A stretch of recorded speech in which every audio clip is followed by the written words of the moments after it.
Takot na takot po ako na kailangan ko na magpaalam sa mga anak ko.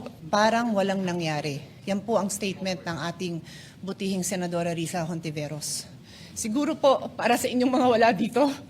Pero para sa amin na nandito, napakaraming nangyari. Takot na takot po ako na kailangan ko na magpaalam sa mga anak ko. At yung staff ko, 2 pintuan ang pagitan ko sa putukan. Yung staff ko na si Claire, na 20 years na sa akin, nandun siya sa labas. She has a 12-year-old son. Kinuwento niya sa akin lately na tumatakbo siya, hindi niya alam kung saan siya pupunta. Kaya para sabihin niyo na walang nangyari. Napakasakit para sa aming lahat na nandito. And as I said, 2 pintuan na nagpo-protect sa akin sa putukan.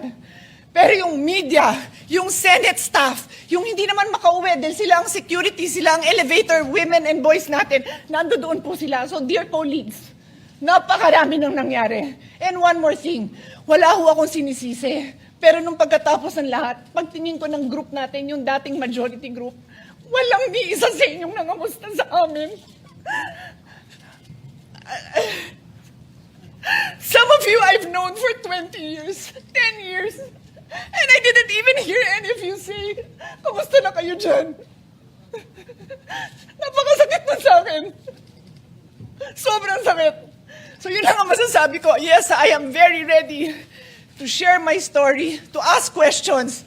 Pero kung wala ho kayo dito, huwag niyong questionin yung mga nangyari sa mga nandito. Dahil nandito kami, kasama ng staff namin, Senate staff. You have your own story. I respect that. But please respect my own story. Thank you, Mr. President.